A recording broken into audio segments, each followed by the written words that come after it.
Trong chia nu nó có cờ tia ý kỳ nu nói cho nu sư sinh trâu còn hôm bê là trâu trong kê cờ ô văn chữ trâu cho cô là trâu ý cầu chúa trong xiên trâu con giờ cho con mò cả tao chơi giờวันchữ kê luวันtao gian nhung nó cơ tư là thâu trong xe cơ muốn gì có cơ tới trong plei rồi lùa mua cái chân chê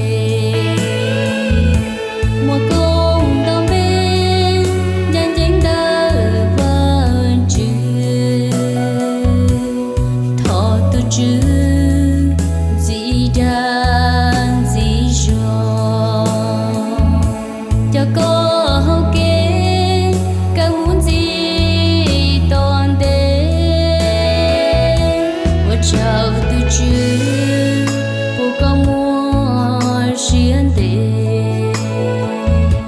tí kê cho nhé tí kê chơi xanh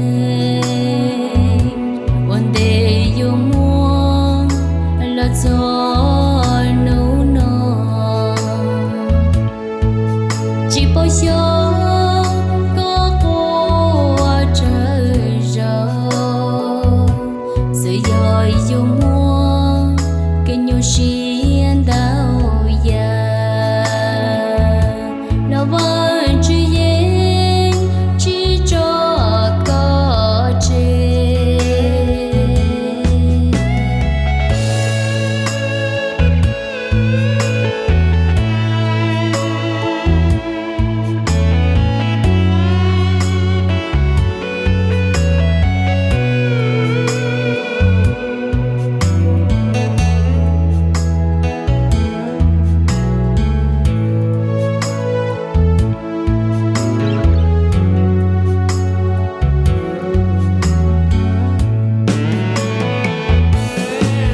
trong plei rồi lùa mua cái chân chê mua công đau bên nhanh nhanh đỡ vẫn chưa thọ tu chứ gì đang gì rồi cho cô hậu kế càng muốn gì toàn tế. And when you do reach the top of the summit, thank me on Venmo. But also, remember the journey. See, as freshmen, all we wanted to do was reach the high school summit. But now, as we're truly ending the end of this climb, I think that we all wish that we had slowed down and enjoyed the scenery a bit more. The time Rowdy attempted a front flip. The time Sophia Osuna said you had a nice figure. The lunchroom cookies, and the other small moments. Class of 2022, nothing in life lasts forever. Just ask Mr. Hayes' hairline. So, before you go out and change the world, leave a trail heading back to what you had here at Eastridge High School. Because some days, we fixate so long on the summit that we forget the journey. Long story short, Class of 2022, cherish this trail. Keep on climbing. Thank you.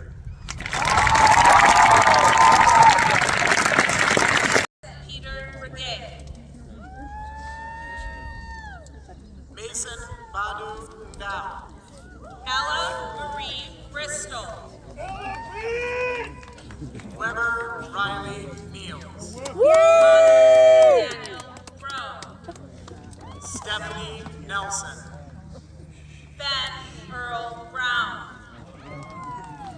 Manuel Isiaka Joya.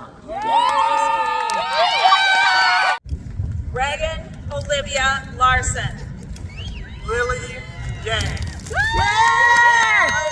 Larson. Sabrina Yang. Nicholas James Laspy Hoffman. Talia Yang. Emily Lawrence. Victor Yang. tụi nó giờ ít tụi sáng con giờ nó ít cho mình nhỏ chè tụi nó giờ tụi cơ và cần đầu tiên để nó hồ sơ con là congratulations cho con Lily Jihoon John Yu. Justin Lee. Lila Grace Youngdahl. Nathaniel Lee. Abdullahi Yusuf.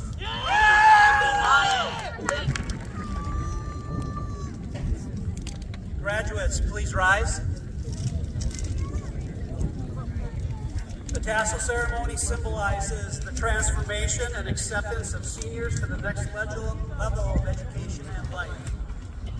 You may now move your tassel from the right to the left. Parents, guardians, families, school district officials, and special guests, I present to you the East Ridge High School class of 2022.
There's a parking thing called. I did not know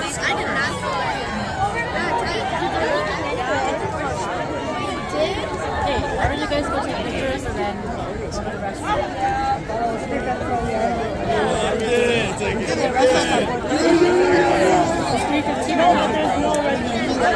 That's so I go to that store.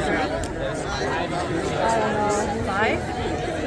360. So good. Exactly. Oh, we gotta go grab our actual.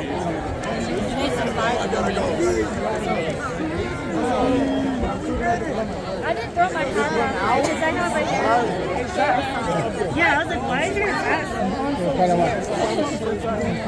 okay, wait, what? Right here? you guys did it Carter Let's get a picture.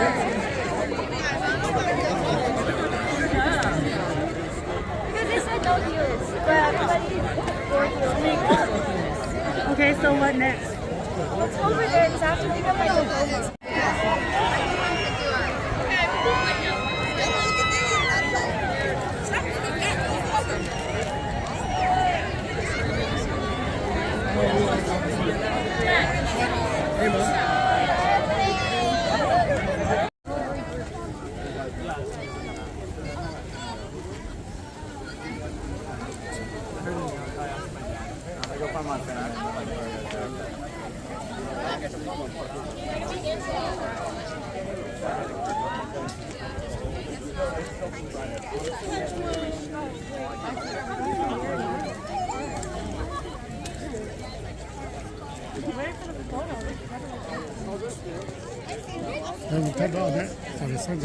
Boa.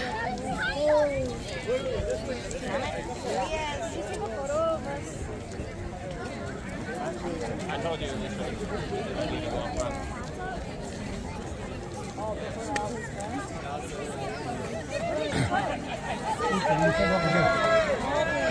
Really? Fish what?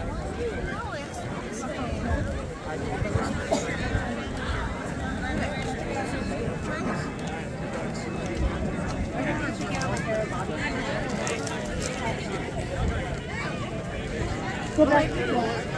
Go back more.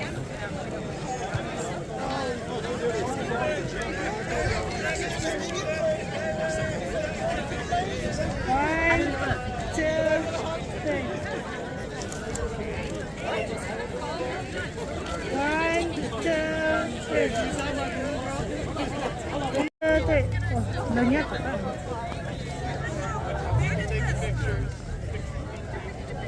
One, two, three. bé một say lì lì làm được ta chè bé họ cho lì lì làm nó mỏ ứ cho mình nhỏ chè ứ chè cho cỡ lỡ cỡ ta high school chè chỉ qua đó chỉ đâu lỡ mò bé nhỏ rồi qua đây xe rồi cho mình nhỏ kia cho một nơi ít luôn mỏ sư này chè giờ này nó bé cho lì lì làm nó mỏ này chỉ thì mặt thể ta chỉ qua cho trâu tuần xài tu vô và yom biểu thia anh nặng gỡ anh gỡ cụ thể luôn mở đầu bên nó thọวันนี้โชว์เทียแต่ว่าจื้อฝงก็หมดตรงนี้เจอในปุ้ยปลุกเราเป็นนอหรอนี่อันนี้นอก็ว่าจื้อฝงก็หมดตรงนี้เกิดนี่คือโตเนี่ยนอนตอนโตปลุกเทียแต่ว่าจื้อกฝงก็หมดตรงนี้ลุ้นนั่งเนิ่มเบียวเทียอันน่ะ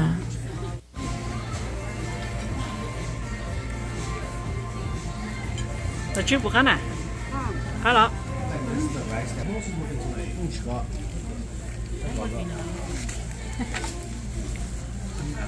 Eat fresh fry. Yeah, eat fresh fry. Yeah, fresh fry too. Thái đồ what? Because mine are. Thái đồ là chó.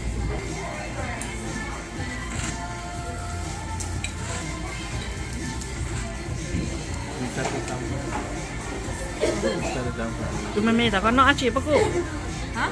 Tụi mày đã có nó chưa?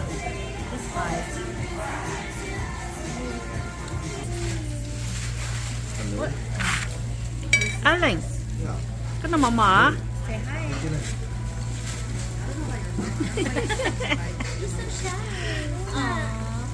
Where's George? Hi, Luna. Where's George? Luna, hi. Where did George go? No, where's George? George is the better one. Grandma. Hannah, Mama. What's that?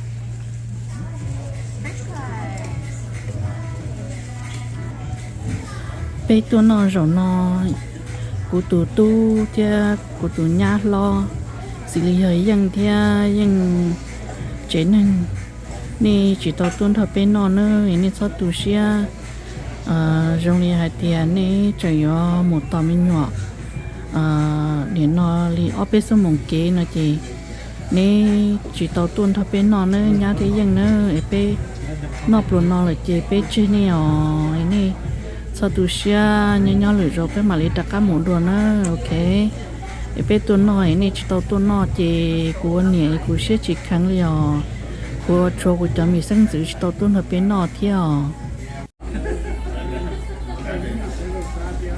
cho nó chỉ do của chồng mình sinh giữ quay yom xài vào cho nó ấy của nè nuôi rõ tụi nhỏ uốn nó có nồng nó theo tụi nhỏ là lúc cho lúc liên rồi họ tụi này nó keep lo hồ trong đó chỗ đó hồ tụi nhỏ là nó cho được đơn tại sao nó nè chị nữ đó nữ bao nhiêu lợi chị của chị tôi nữa nữa ôi yo đừng đi tả lâu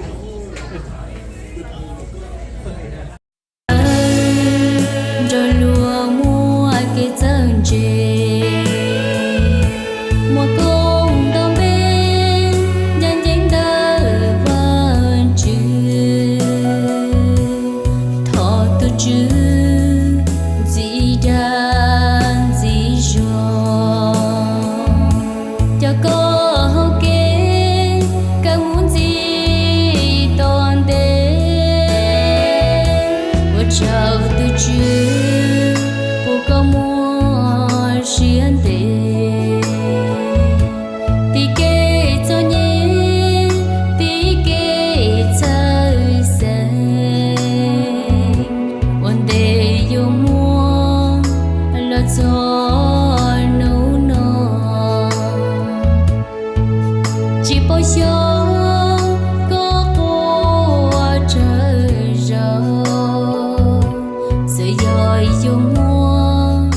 kenyoshi